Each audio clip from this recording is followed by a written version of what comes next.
अब देखिए रवि किशन जी क्या कहते हैं, 100 रुपए का आइटम 40-45 रुपए में आ गया। कि दुर्भाग्य से हम भी गोरखपुर के हैं, इलेक्ट्रिक वाले में जलेगा, स्वर्ग में जाएगा।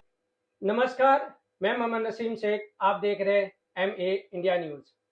जैसे कि आप सब जानते होंगे कि उत्तर प्रदेश का श्री रवि किशन जी का बयान इस समय बहुत तेजी से चल रहा है कि मोदी सरकार ने जीएसटी को एकदम से कम कर दिया गया है, यानी 28% का 18% और 18% 12% और 12% जो चल रहा था चीजों पे उसको कर दिया गया है 5%।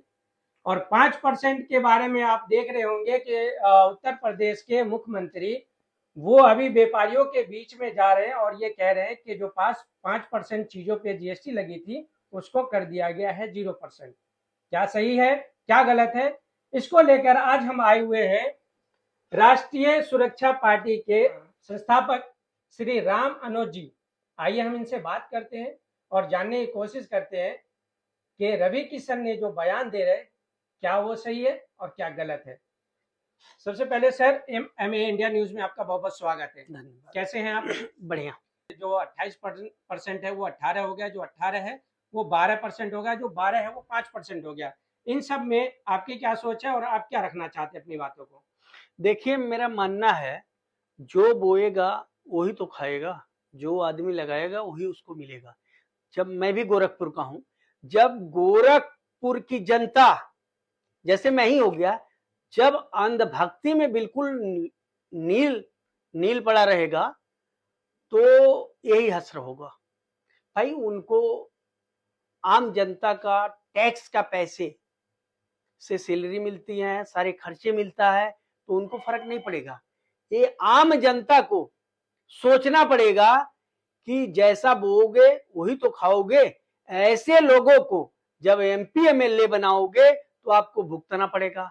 उनसे जरा ये पूछिए, कभी दाल चावल आटा तेल मसाला खरीदने गए हैं क्या?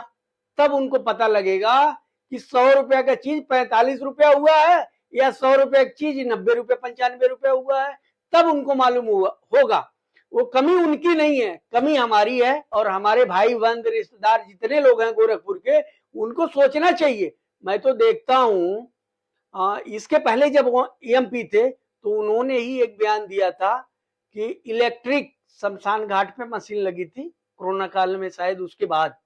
तो उन्होंने बोला था कि कोरोना में या ऐसे भी जो मरेगा, और मैं तो कहूंगा सबसे पहले उन्हीं को उसी में प्रवेश करके जल जाना चाहिए और स्वर्ग में चला जाना चाहिए। स्वर्ग में चले जाते तो भगवान के रूप में फिर पैदा हो जाते।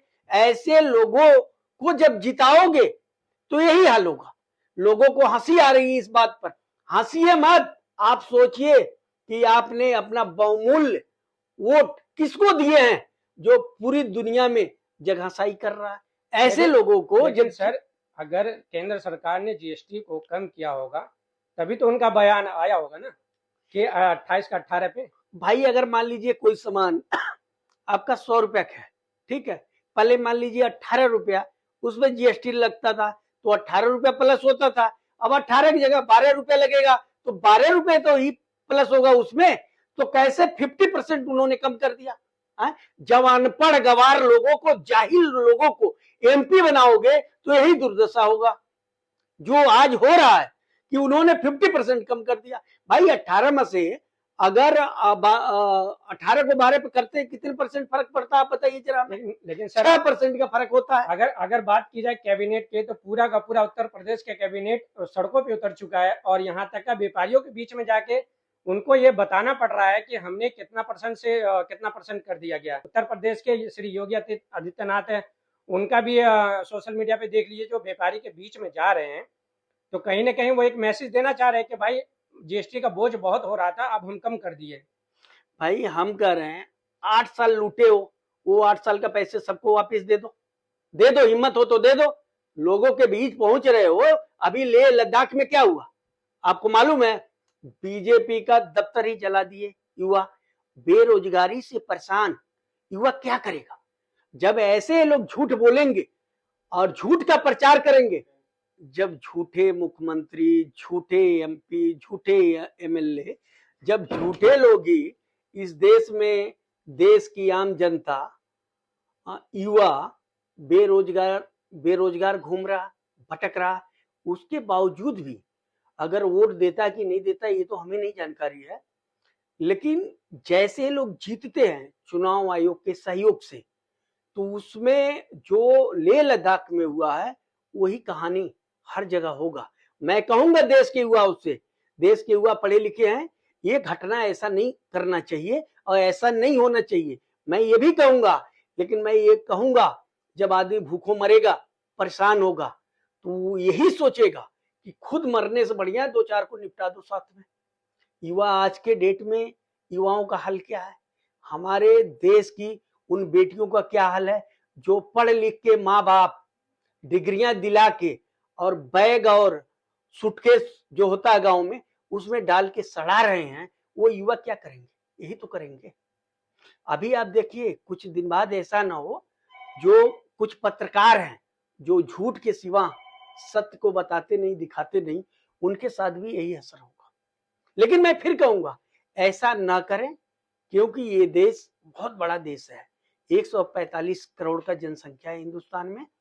लेकिन जब ज्यादा करप्शन और भ्रष्टाचार जब बढ़ जाएगा, बेरोजगारी बढ़ जाएगा, तो इसके अलावा विकल्प क्या है युवा के लिए? तो मैं इसी बात पे सर आना चाहूँगा कि जैसे मान लीजिए कि अपने भारत का 140-145 करोड़ की आबादी है, अगर जीएसटी आम जन से अगर लिया नहीं जाएगा तो राष्ट्र हित में काम कैसे होगा? भाई इसके पहले की सरकार लेती थी जीएसटी, ये तो अंग्रेजों को फेल कर दिए। 8 साल तो अंग्रेजों को फेल कर दिए, जो इंसान कफन पे टैक्स लगा दिया, बच्चों के कॉपी किताब पे टैक्स लगा दिया। आप क्या सोच रहे हैं? ये तो अंग्रेजों का बाप निकल गए भाई, है?